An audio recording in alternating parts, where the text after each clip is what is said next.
నమస్కారం. యూట్యూబ్ ప్రేక్షకులకు మీ తెలుగు ఛానల్ స్వాగతం సుస్వాగతం. ఈరోజు మనం చేయబోతున్నాం వెనీలా స్పాంజ్ కేకు. అది కూడా ఓవెన్ లేకుండా, ఎగ్గు లేకుండా చేయబోతున్నాం. నిజంగా చెప్పాలంటే ఇది బేసిక్ కేక్ గైస్. ఈ ఒక్క బేసిక్ కేకు మనకు చేసేది వస్తే ఎన్ని రకాల కేకులైనా ఈజీగా చేసేయచ్చు. ఈ వీడియోని ఎక్కడ స్కిప్ చేయకుండా లాస్ట్ వరకు చూడండి గైస్. అప్పుడే మీకు కేక్ చేయడం ఇంత ఈజీనా అని అనిపిస్తుంది. దీనికి ముందుగా మనము కేక్ టిన్నును రెడీ చేసుకొని పెట్టుకోవాలి. నేను బటర్ పేపర్ను పెట్టుకుంటున్నాను. మీరు గిన బటర్ పేపర్ మీ దగ్గర లేకపోతే కేక్ టిన్కి కానీ, లేదంటే మందంగా ఉండే స్టీల్ గిన్నెకి కానీ, ఆయిల్ కానీ, బటర్ కానీ ఏదైనా అప్లై చేసుకొని దానిపైన పొడి మైదా పిండి చల్లుకొని రెడీగా పెట్టేసుకోండి గైస్. మీరు ఇట్లా బటర్ పేపర్ పెట్టుకోవాలంటే ఫస్ట్ గిన్నెకి ఆయిల్ పట్టించుకొని మళ్ళా బటర్ పేపర్ వేసుకొని బటర్ పేపర్కి కూడా మనము ఆయిల్ అప్లై చేసుకొని పెట్టుకోవాలి.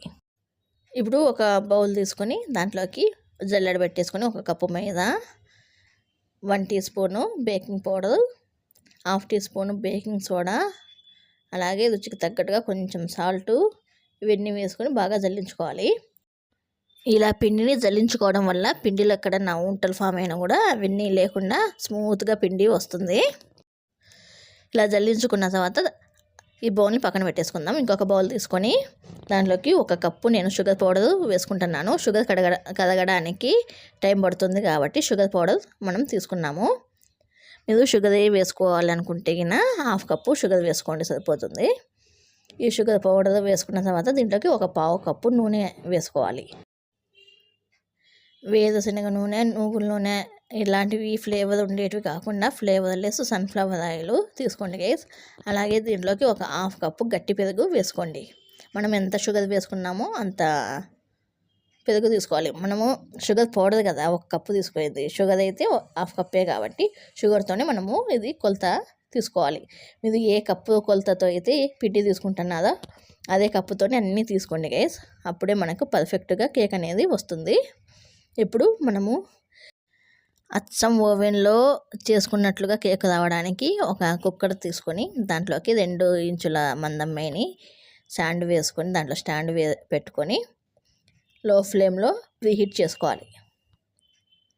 ఇలా పెట్టేసుకున్న తర్వాత మనము పెరుగు, చక్కెర, నూనె ఇవన్నీ బాగా ఇలా అన్నీ కలిసేట్టుగా బాగా విస్కట్ తీసుకొని కలుపుకోవాలి. ఇప్పుడు దీంట్లోకి మనం ముందుగా జల్లించుకున్న మైదా పిండి మిశ్రమం ఉంది కదా, ఆ మిశ్రమాన్ని వేసుకొని కట్ అండ్ ఫోల్డ్ మెథడ్లో కలుపుకోవాలి. మీకు కట్ అండ్ ఫోల్డ్ మెథడ్ గిన రాకపోతే ఒకే డైరెక్షన్లోకి విస్కట్ తీసుకొని బాగా కలుపుకోండి. ఏమంటే ఓవర్ మిక్స్ మాత్రం చేయొద్దు. ఓవర్ మిక్స్ చేస్తే గిన మనకు కేక్ సరిగ్గా రాదు. ఇలా ఒకసారి తిప్పి మధ్యలోకి కట్ చేసినట్లు ఇట్లా వీడియో క్లిప్లో చూపించినట్లుగా ఇలా కలుపుకోండి గైస్. స్పాచులా తీసుకొని ఇలా కలుపుకున్న తర్వాత చూడండి గైస్, మనకి పిండి ఇట్లా వచ్చేసింది. మనకు పిండి ఇట్లా రావాలి, రిబ్బన్ కన్సిస్టెన్సీ రావాలి. ఒకవేళ మీకు ఇట్లా రాకుండా గట్టిగా వస్తే గిన కాచి చల్లార్చుకున్న పాలను 2 టేబుల్ స్పూన్లు వేసుకోండి. దాని తర్వాత 1 టీ స్పూను వెనీలా ఎసెన్స్ వేసుకోవాలి. మీ దగ్గర వెనీలా ఎసెన్స్ గిన్నె లేకపోతే యాలకుల పొడి అయినా వేసుకోవచ్చు.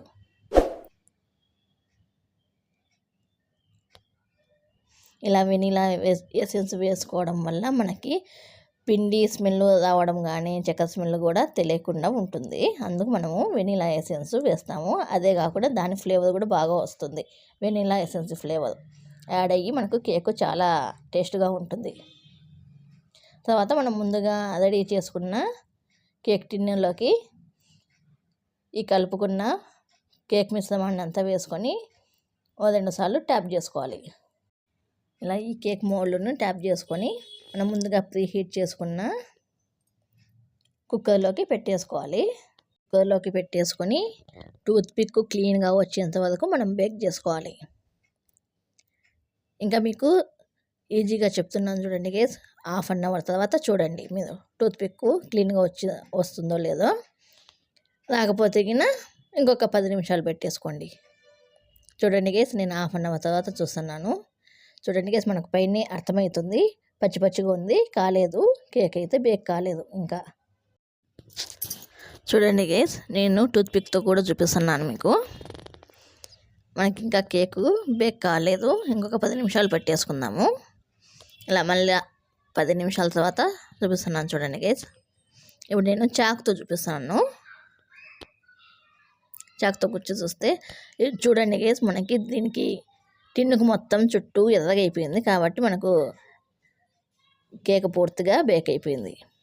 ఇప్పుడు దీన్ని తీసేసి దీన్ని చల్లార్చుకోవాలి. దీనిపైన ఈ కేక్ టిన్ పైన ఒకటి కాటన్ క్లాత్ కప్పేసుకొని దీన్ని మాత్రం ఫ్యాన్ కింద చల్లార్చొద్దు, మామూలుగా గాలికే ఆదాలి. ఇలా బాగా పూర్తిగా చల్లారిన తర్వాత ఒక ప్లేట్లోకి మనము డిమోల్డ్ చేసుకుంటే సరిపోతుంది. మనకు ఇలా పూర్తిగా చల్లారిన తర్వాత అయితే మనకు ఈజీగా మనకు కేక్ ఊడొస్తుంది. చూడండి గైస్, మన వెనీలా స్పాంజ్ కేకు. ఈ ఒక్క కేక్ మనకు వచ్చిందంటే ఇంకా ఎన్ని కేకులైనా ఈజీగా చేసేసుకోవచ్చు. ఎంత స్పాంజ్ ఎంత బాగా ఉందో చూడండి, ఎంత సాఫ్ట్గా కేకు. అంతే గైస్, ఎంత సింపుల్ కదా ఈ కేకుని చేసుకోవడము. మనం ఇలా కట్ చేసుకొని తినేస్తే మన vanilla sponge cake ready guys. General first ఇట్లా ప్రత్యేక సందర్భాలలోనే కాకుండా మనకు ఎప్పుడు కేకు తినాలనిపిస్తే అప్పుడు ఇలా ఎంతో సులభంగా ఎంతో ఈజీగా అన్ని ఇంట్లో ఉండే వాటితోనే ఇలా మనం కేక్ చేసుకోవచ్చు. అది ఓవెన్ లేకుండా ఎగ్గు లేకుండా మనము ఇలా సింపుల్గా చేసేసుకోవచ్చు. ఇలానే కాకుండా పిల్లలు అడిగినప్పుడు ఎప్పుడైనా ఇట్లా సింపుల్గా చేసేసుకోవచ్చు. ఈ వీడియో కనుక మీకు నచ్చితే మీ ఫ్రెండ్స్ అండ్ ఫ్యామిలీ మెంబర్స్కి షేర్ చేయండి గైస్. లైకులు కొట్టండి అబ్బా, లైకులు కొట్టడం లేదు, షేర్ చేయడం లేదు, కామెంట్లు లేవు. మీకు ఏవైనా ఎటువంటి రెసిపీలైనా సరే మీకు కావాలంటే కామెంట్లో తెలపండి గైస్, చేసి చూపిస్తాను. ఈ వీడియోకి ఇంత గైస్. ఈ వీడియో కనుక మీకు నచ్చినట్లయితే please like, share, subscribe, comment and గంట నాలో పెట్టుకోండి గైస్. ఈ వీడియోకి ఇంత గైస్, బాయ్.